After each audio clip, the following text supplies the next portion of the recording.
Mobile MMOs have become more popular than computer and console MMOs combined because of the convenience of playing on the phone. This is creating an incredibly competitive market with some amazing games coming soon. In this video, I'm going to list 5 MMORPGs that I think will dominate the mobile market on Android and iOS in 2022. Some of these top games will not be a surprise to you. In fact, some of them have been promised to us for years. But then there are a few that so far have stayed a secret.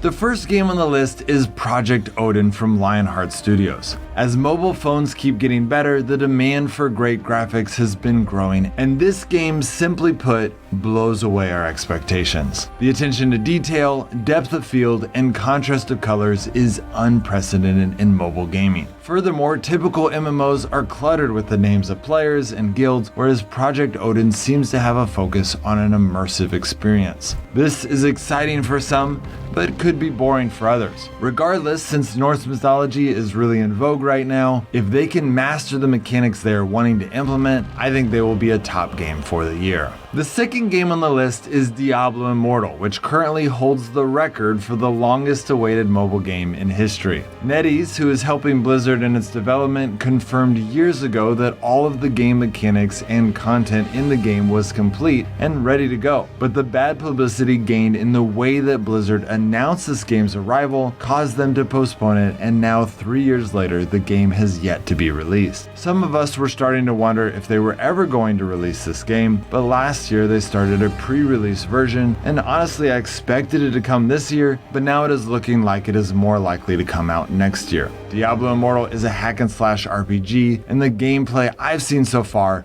is impressive. The third game on the list is Moonlight Blade. This game is made by Tencent from the fictional realm of wuxia. In wuxia, martial arts and magic are commonplace, as are the enemies you need to use those arts to fight against. In the production of this game, Tencent used real-life martial arts specialists to help create the moves and techniques so that they could be as realistic as possible. The open world of this game is gigantic. I'm talking about bigger than the world of Skyrim, with over 15 types of landscapes and a ton of unique challenges offered in each one. Tencent has not revealed the storyline yet, but have disclosed that it is full of interesting characters and quests. So the whole game has promise of being amazing, but it seems like the combat is going to be the most impressive and unique aspect of the game. The fourth game is the upcoming NetEase game, the Ragnarok. This is another Norse mythology based game, and it looks unbelievable. Now they call this demo footage, so I don't know what the actual game will look like, but if they are able to add this type of climbing mechanics into a mobile MMORPG, it will definitely be a top game. And if they're able to add these types of fighting mechanics in mobile or PC, then it would likely be the #1 game for the year. But I'm sure these fighting mechanics are choreographed because this surpasses current gaming technology, even for MMORPGs on the PC. Regardless, this game looks incredible, and NetEase has been doing really well in the area of mobile gaming. Their games are incredibly innovative, in touch with what is fun for mobile gamers, and have a frighteningly well done blend of free-to-play and pay-to-win features. So I'm confident this will be a top game for 2022.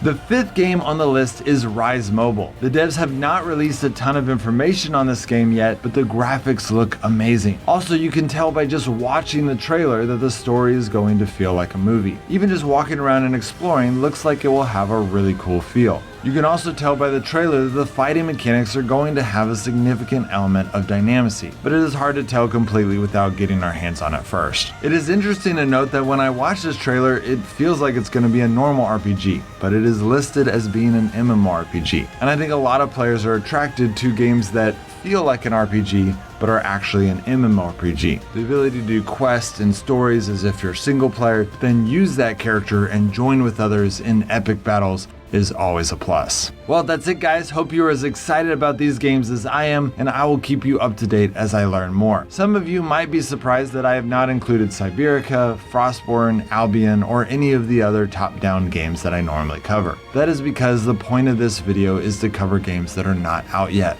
When I do my top 10 video for the year in January, I will make sure to include all games that have come out and that are going to come out. Alright guys, I'll see you next time.